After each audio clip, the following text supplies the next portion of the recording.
있습니다. 네. 설교 제목만 같이 따라서 말하시겠습니다. 미루면 크게 하십니다. 미루면 내일이 없다.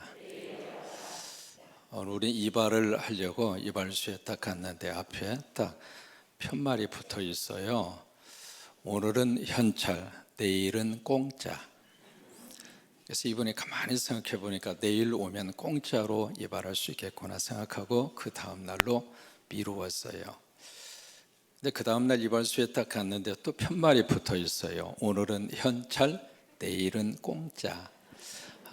오늘이 아니고 내일 공짜로 해주나 보다 해서 미루고 그 다음 날 갔거든요. 갔는데 이발소에 또 편말이 붙어 있어요. 오늘은 현찰, 내일은 공짜. 아직까지 이발을 못했답니다. 백 멜라간이라고 하는 관계 전문가가 있습니다. 그분이 쓴 유명한 책 가운데 누가 내 치즈를 옮겼을까? 굉장히 유명한 책이죠. 또 한 권의 책을 쓰셨는데 그 책의 제목이 바보들은 항상 뭔만 해요? 결심만 한다.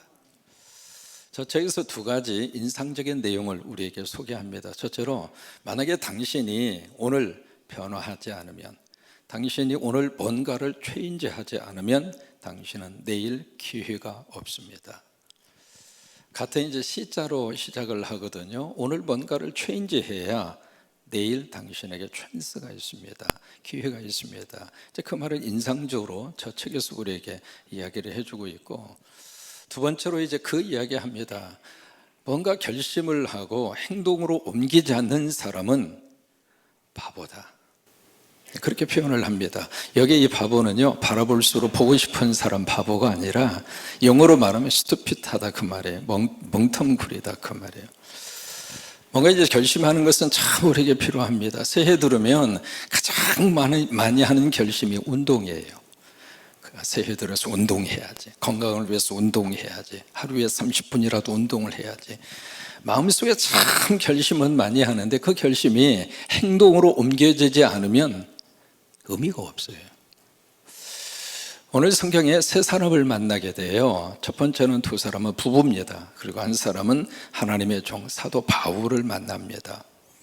근데 이 부부로 나오는 사람이 그 직위가 총독입니다. 유대 전체를 다스리고 있는 총독, 로마의 황제로부터 권한을 위임을 받아서 점령국 유대인 전체 지역을 최종적으로 가지고 있는 최고의 권력의 정점에 있는 사람이죠. 근데 그 사람 이름이 벨렉스입니다. 벨렉스라고 하는 총독이 나오고 또 하나 그의 부인 이름이 나오는데 그 부인의 이름이 두루실라입니다. 그때 부인의 이름 그 앞에다가 그 부인이 어느 여자라고 딱 소개를 하느냐면 유대 여자라 그렇게 소개를 합니다. 여기 베리스라고 하는 총독은 유대 사람일까요? 로마 사람일까요? 로마 사람이에요. 그리고 이 총독은 로마 사람인데 그의 부인으로 소개가 된 사람은 유대인입니다. 여러분 뭔가 조금 격이 좀 맞지 않지 않아요? 한 사람은 로마 사람이고 총독인데 어떻게 유대 여자를 부인으로 맞이해서 같이 부부로 성경에 등장할까? 근데 이 두루실라고 하는 사람이 어떤 사람인가라고 하는 것을 좀 우리들이 알아야 될 필요가 있습니다. 그의 아버지가 누구냐면 헤롯 아그리파 1세입니다. 그 사람을 어디서 만날 수 있느냐면 사도행전 12장에서 만나요. 그 사도행전 12장에서는 그냥 헤롯이라 그렇게 소개가 됩니다. 근데 그 사람이 역사적으로 헤롯 아그리파 1세입니다. 그 사람이 사도행전 12장에서 두 가지의 사건이 기록이 되는데 첫째로 야고보라고 하는 주의 종을 칼로 베어서 그를 죽입니다. 최초의 순교자를 누가 발생시켰는가? 두루실라의 아버지 헤롯 아그리파가 최초의 순교자를 탄생시킨 거예요. 그래서 야고보를 죽이니까 유대인들이 너무 박수를 치고 그의 여론이 급상승해서 인기를 얻으니까 그 다음에 이 헤롯 아그리파가 그 다음 그렇다면 기독교의 가장 중심적 인물 베드로를 치자. 그래서 베드로를 잡아서 감옥에 구속을 시킵니다. 그 사람이 누군가? 두루실라의 아버지입니다. 그 다음에 사도행전 12장 그 부분에 가서 보시면 이 헤롯이 가이사라라고 하는 지역에서 거기에 백성들을 모아놓고 연설을 해요. 그래서 막 연설을 하는데 어느 사회 어느 조직에서는 아첨꾼은 있습니다. 막 거기 아첨하는 사람들이 당신의 연설은 인간의 목소리가 아닙니다. 하나님의 목소리입니다. 그러면서 띄워주는데 한없이 띄워줍니다. 띄워주는데 그것을 아첨이라고 생각을 못하고 이 헤롯 아그리파가 그들이 자기에게 하는 그 모든 말을 딱 들으면서 영광을 하나님께 돌리지 않고 본인이 가로채갑니다. 영광은 누구 몫인가? 하나님의 몫입니다. 여러분 잘 돼도 영광 하나님께 올리시고, 여러분들이 뭔가 높은 자리에 올라가셔도 그 자리에서 하나님께 돌리시고, 모든 영광을 차지할 분은 하나님이십니다. 근데 이 헤롯 아그리파가 그 영광을 자신이 가로채죠. 결국 벌레가 그를 먹어서, 벌레에 먹혀서 헤롯 아그리파 왕이 죽습니다. 이게 두루실라의 아버지예요. 그럼 두루실라의 할아버지가 누군가? 할아버지는 보통 사람이 아닙니다. 헤롯 대왕입니다. 예수님 태어나셨을 때 2살 이하의 어린아이들을 살해 명령을 내린 사람이 헤롯 대왕입니다. 그때 왕은 대왕이라고 그래요. 그 헤롯 대왕이 두루실라의 할아버지입니다. 그러니까 두루실라의 이 가족이 보통 가족이 아닌 거예요. 근데 이 두루실라가 어떻게 돼서 이 로마의 총독 이 베릭스하고 결혼을 하게 됐는가? 원래 이 두루실라는 시리아라고 하는 지역의 나라로 정략 결혼을 해서 그쪽으로 시집을 갔어요. 갔는데 그 지역을 방문했던 베릭스가 이 두루실라를 보고 완전히 첫눈에 뿅 간 거예요. 왜냐하면 얼굴이 이뻤어. 성광교회 교인들 닮았어. 그 두루실라의 미모가요, 역사적으로 그렇게 빼어난 미모를 가질 수가 없어요. 그 빼어난 미모에 이 베레스가 뿅 간 거예요. 그래서 원래 시집을 가서 거기서 살고 있는데 그것을 강제적으로 이혼을 시키고 그러고 나서 강제적으로 뺏어다가 자기 부인으로 삼았는데 그때 이미 베릭스는 아내가 둘이나 있었어요. 그것을 보면서 참 부럽겠다 그 생각하는 분이 있으면 회개하십시오. 그렇게 해서 지금 부인으로 등장하는 사람이 두루실라예요. 그때 이 베렉스의 나이가 몇 살이었는가? 60살입니다.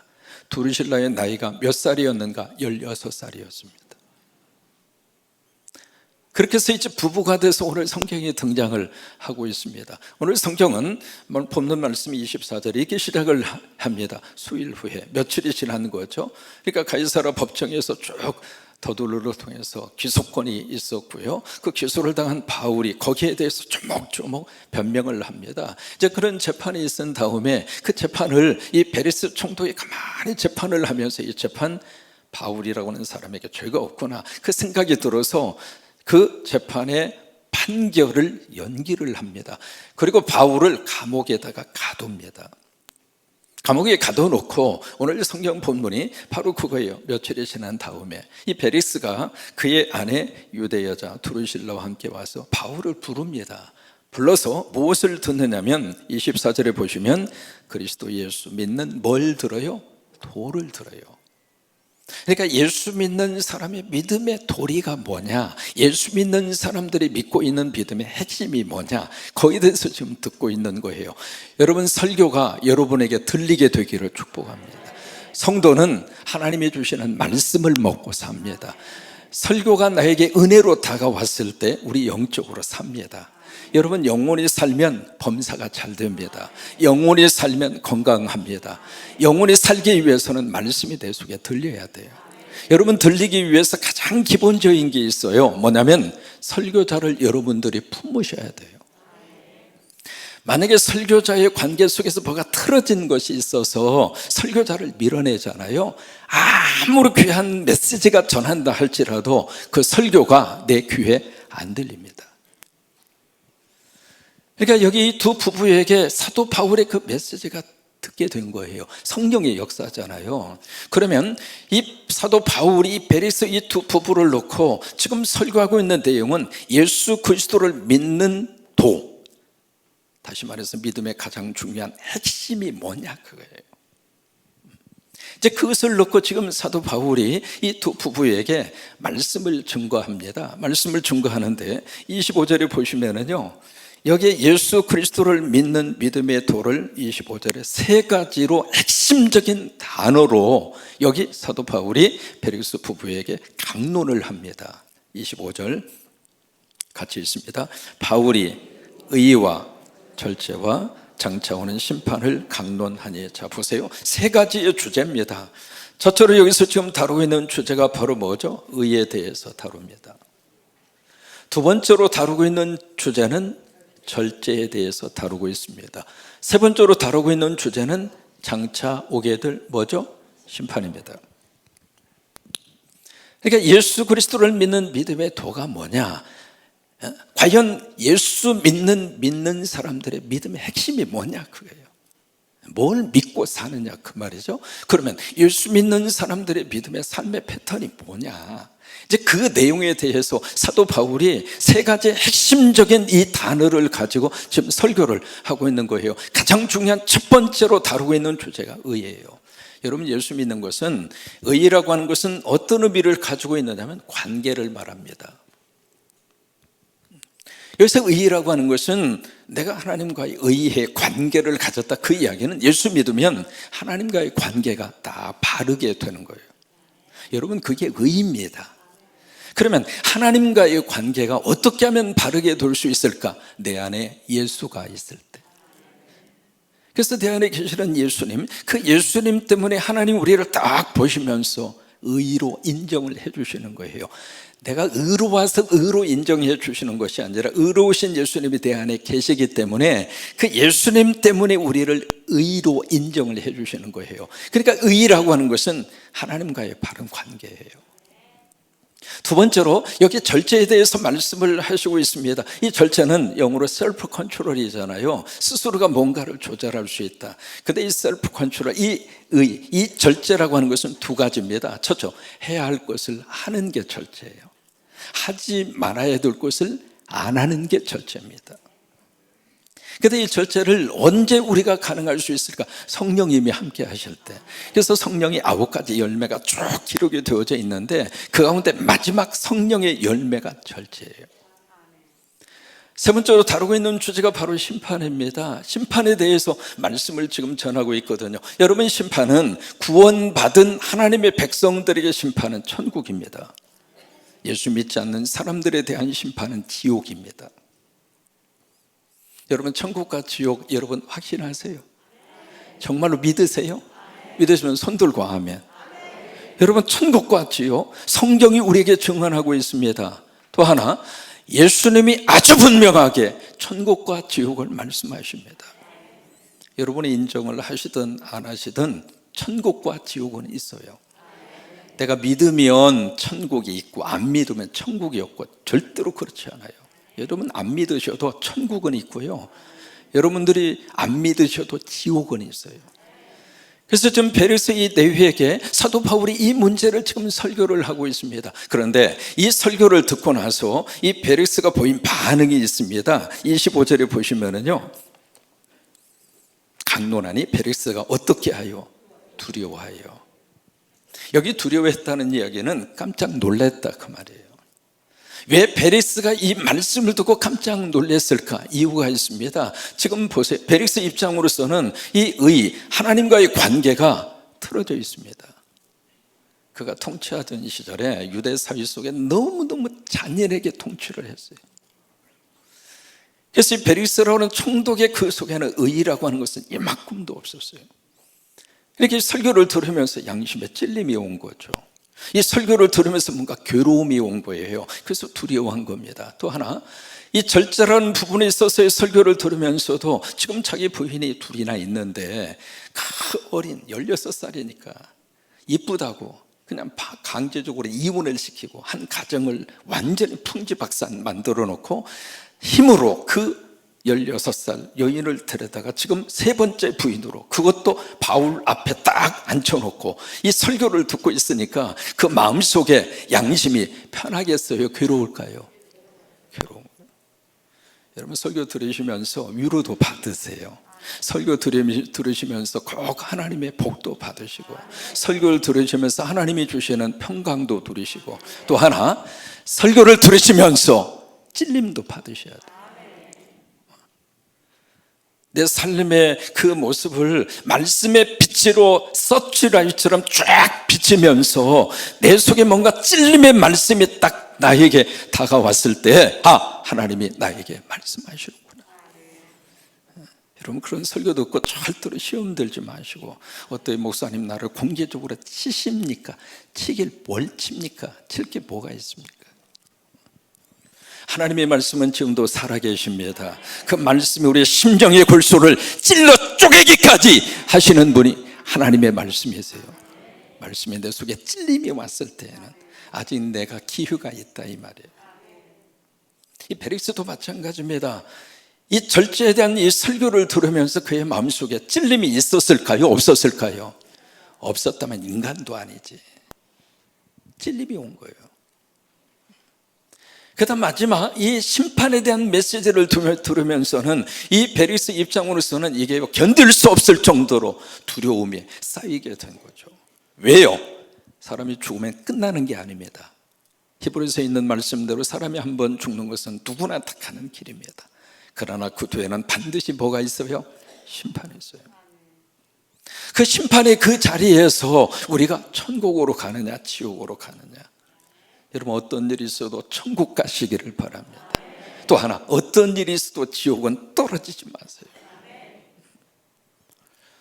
미국의 청교도의 아버지로 불리는 분이 조나단 에드워드 목사님이십니다. 그분이 19세기 미국의 큰 대부흥의 역사의 주역이 조나단 에드워드 목사님이세요. 그분이 설교할 때마다 그분이 목회하던 교회를 제가 직접 가서 방문하고 그분이 설교하는 강대상에 저도 한번 서봤어요.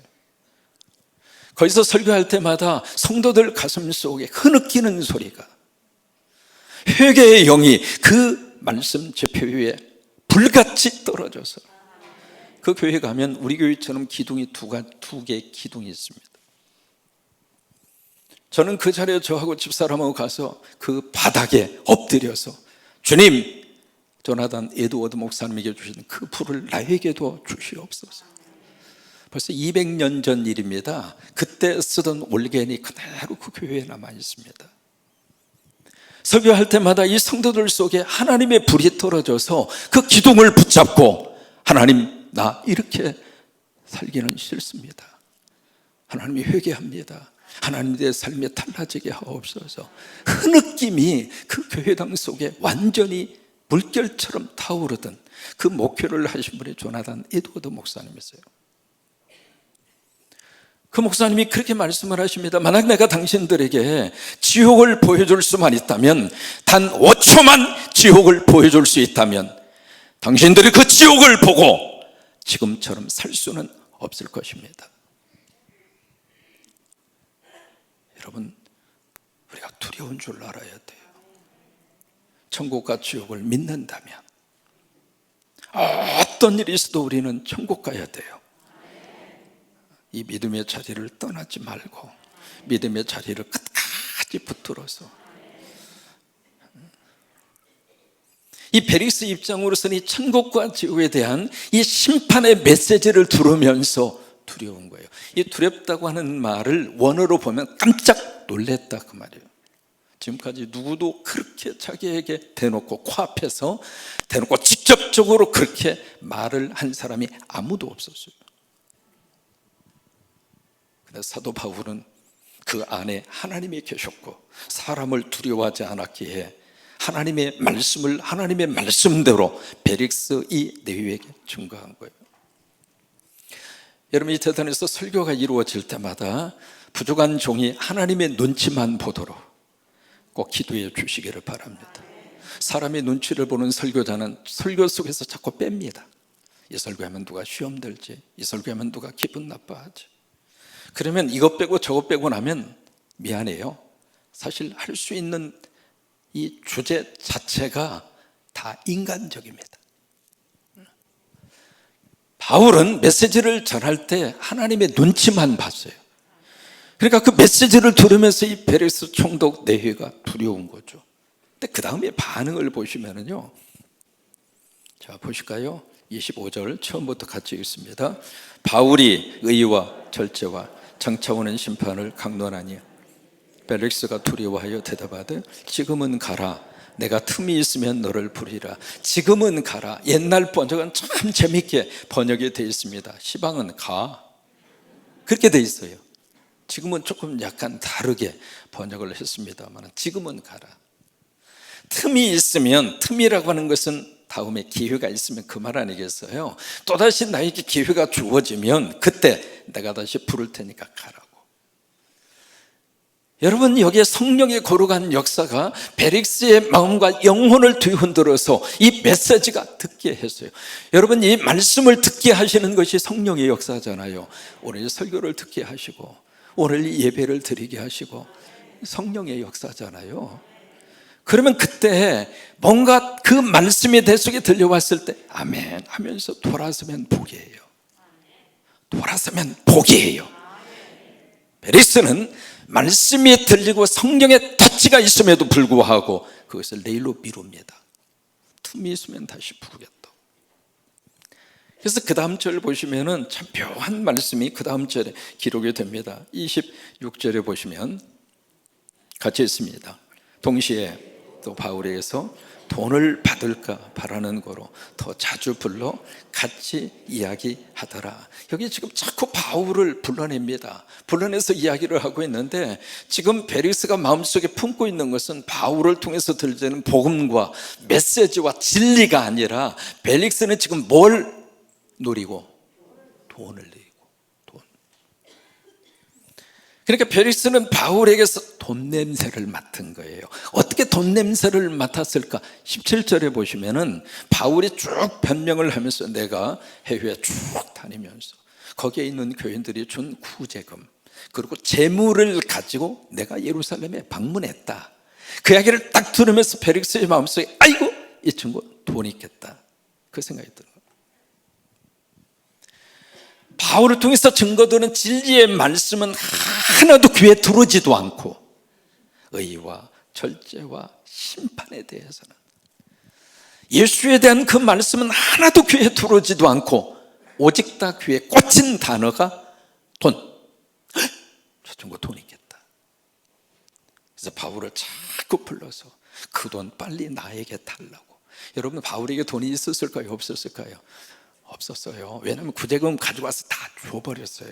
그러니까 바울에게 돈이 없어요. 그러니까 줄 돈도 없고요. 또 하나 설령 바울에게 돈이 있다 할지라도 누디움을 줬을까요? 안 주죠. 그러니까 베릭스의 관심은 오직 뭐밖에 없는가? 오직 돈밖에 없어요. 오직 돈밖에 없는 거예요. 성경에서 여러 가지 다니엘 주제를 가지고 다루는 횟수를 보면 참 인상적입니다. 여러분 성경에서 가장 많이 다루는 다니엘 주제가 뭘까? 구원, 믿음, 오라요. 한 200번 정도 다룹니다. 거기에 비해서 다니엘 주제를 가지고 2000번 이상 다루고 있는 주제가 있습니다. 그 주제가 바로 뭐냐면 물질과 돈입니다. 예수님이 보험서에 보시면 30번에 걸쳐서 예수님의 설교를 하십니다. 비유와 여러 가지 많은 메시지를 30번에 걸쳐서 메시지를 주시는데 그 메시지의 50%가 다루고 있는 것이 바로 뭐냐면 물질과 돈입니다. 돈은 그만큼 우리 삶에 있어서 뗄래야 뗄 수가 없습니다. 돈이 가지고 있는 파워는 우리가 상상 그 이상입니다. 여러분 돈을 돌처럼 보는 사람은 돌멩이 취급당합니다. 돈은 부정할 수 없는 막강한 우리 현실의 문제입니다. 이 돈에 두 가지 힘이 작용을 해요. 이 돈 속에 하나님의 힘이 작용을 하면 그 돈이 우리에게 복입니다. 이 한 해를 사는 동안 그 복 받으시기를 바랍니다. 하나님이 주시는 물질이 있습니다. 하나님이 주시는 물질이 있습니다. 예수 믿음 안에서 그 복 받으세요. 그게 아멘! 하나님이 주시는 물질의 복이 있어요. 그 물질의 복을 받는 사람은 물질을 볼 때 두 가지로 봅니다. 첫째로 이 물질의 주인은 하나님이다. 내가 아니다. 거기서 나오는 신앙의 행동이 11조입니다. 여러분 11조는요 이 물질의 주인이 하나님이라고 하는 고백이 없으면 11조 하기가 참 어려워요. 근데 그 믿음이 딱 들어오는 순간 하나님이 물질 나에게 주셨구나. 다 바쳐야 되는데 하나님 나 먹고 살아야 되잖아요. 그래서 제가 9개는 제가 쓸게요. 하나는 주님을 위해서 내가 되돌려 드릴게요. 내 것을 떼어서 바치는 것이 아니라 원래 하나님 것인데 9개를 내가 쓰도록 허락받아서 감사하면서 하나를 본래 주인에게 되돌려 드리는 게 11조예요. 물질 속에 하나님의 힘이 작용을 하면 어떤 역사가 나타나는가? 물질이 많아도 교만하지 않습니다. 물질이 적어도 비굴하지 않습니다. 많이 주시면 많이 주신 대로 감사하고, 하나님이 일을 크게 하라고 하시는구나. 지금은 적은 대로 하나님 나 굶기지 않으신다. 하나님이 나의 아버지가 되셔서 우리 가정 지켜주신다. 건강으로 지켜주시고 우리 자녀들의 미래의 길로 지켜주시고 하나님 주신 대로 나 만족하며 살겠습니다. 자족이 거기서 일어나는 거예요. 근데 이 물질 속에 사탄의 힘이 작용하잖아요. 사탄의 힘이 작용하면 어떤 현상으로 빠져들어가냐면 온통 다 돈밖에 안 보이는 거예요. 지금 베릭스가 그러고 있는 거예요. 안전한 사나 돈 생각밖에 없어요. 오직 돈밖에 안 보이는 거예요. 여러분, 과거 조선시대만 하더라도 이 돈 속에 뭐가 있었는가? 구멍이 뚫려져 있었어요. 아시죠? 엽전을 보시면 다 구멍이. 왜 구멍을 뚫어놨어요? 물은 운반하기 쉽게 한 거죠. 왜? 거기다 이제 엮어가지고 둘러매고 가야 되고, 그러니까 그런 편리성을 위해서도 구멍을 뚫었습니다만은 가만히 생각해 보니까 그때의 돈에 구멍이 딱 뚫려져 있어서 그 돈을 눈에다 갖다 대도 구멍으로 사람이 보인 거예요.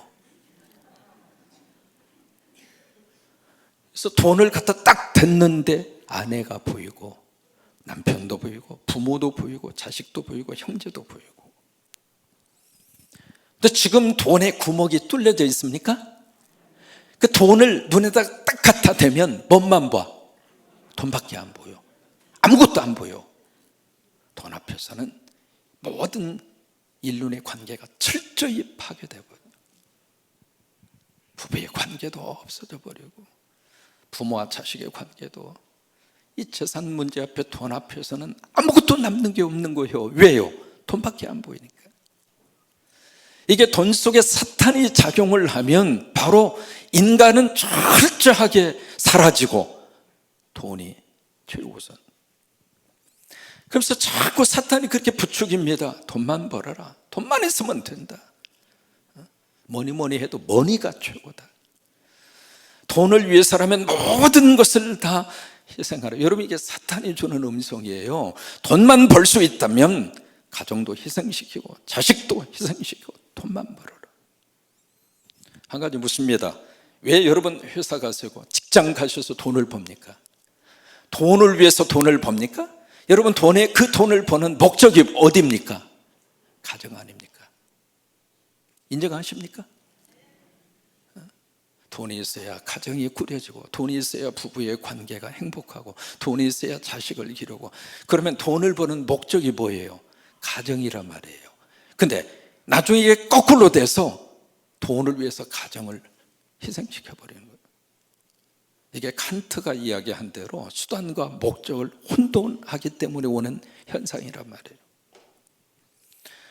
사탄은 자꾸 우리에게 돈에다 그런 힘을, 영향력을 주어서 어떤 돈이든지 무조건 잡아잡숴라. 이 돈이든 저 돈이든 부정한 돈이든 어떤 돈이든지. 여러분, 그렇게 해서 돈 잘못 먹어서 비참하게 인생을 끝내는 사람이 얼마나 많습니까? 베릭스는 오직 돈이라고 하는 이 단어, 그런 것을 가리켜서 뭐라고 이야기하냐면 확증편향이라고 그래요.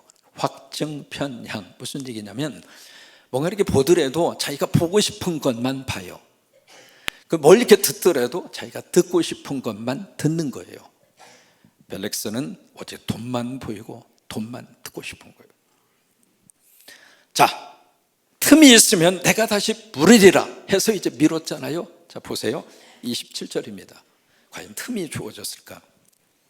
같이 있습니다. 이태가 지난 후 보르기오 베스도가 펠릭스의 소임을 이어받으니 펠릭스가 유대인의 마음을 얻고자 하여 바울을 구류하여 두니라. 2년이 지났습니다. 2년이 딱 지난 다음에 총독의 자리가 바뀝니다.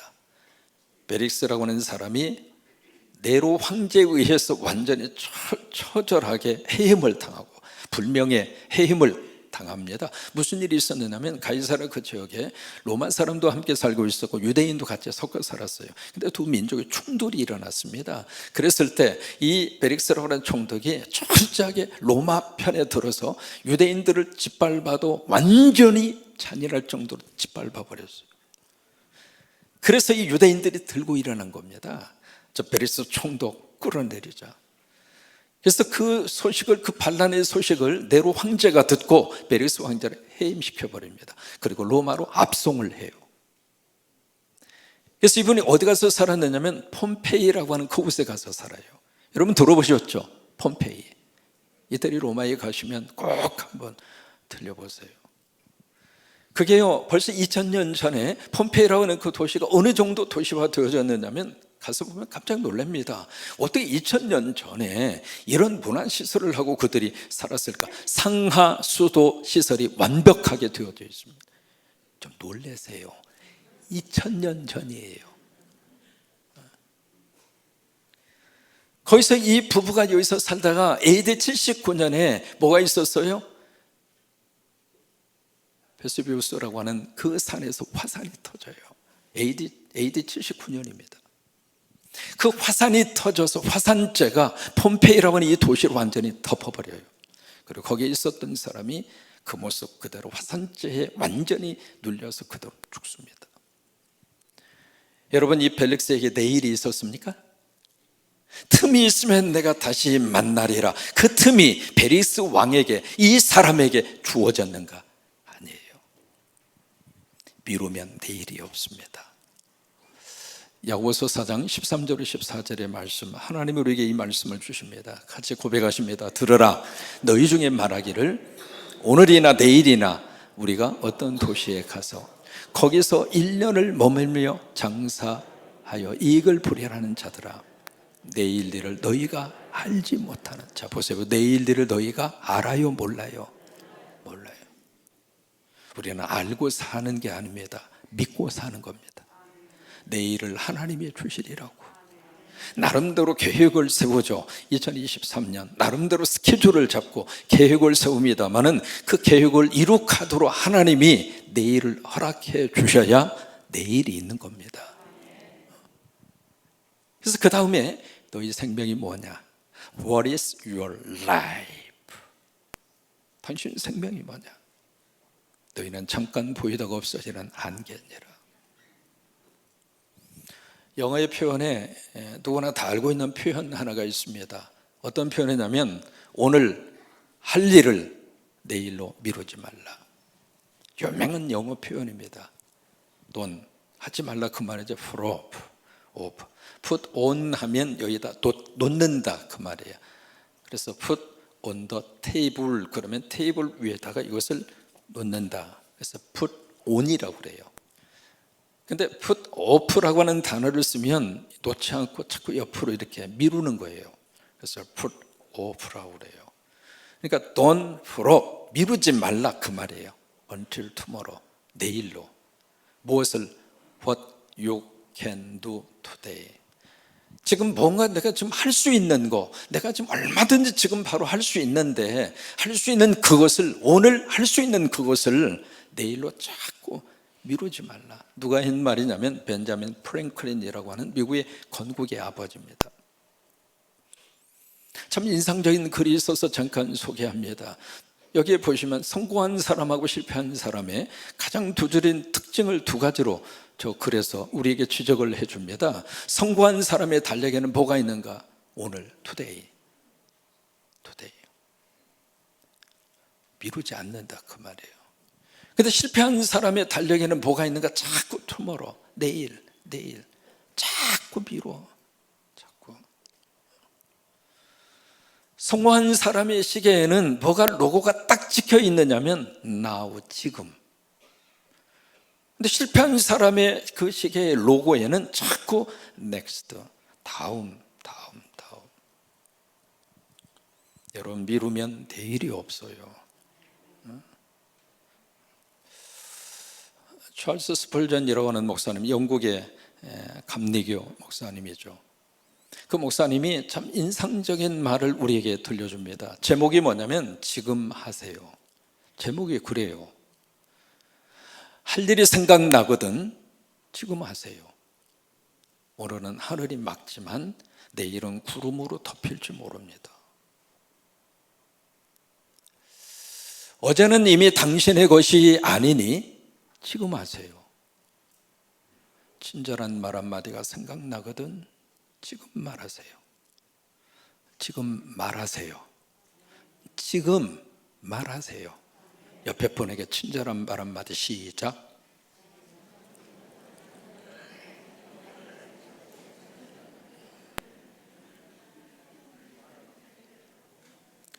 내일은 당신의 것이 아닐지도 모릅니다.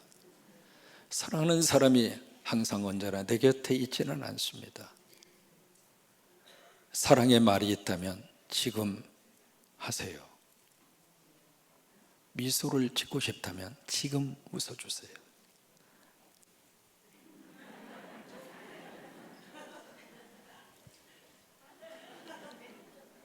자, 지금 옆에 분에게 한번 미소를 지어주시기 바랍니다. 시작.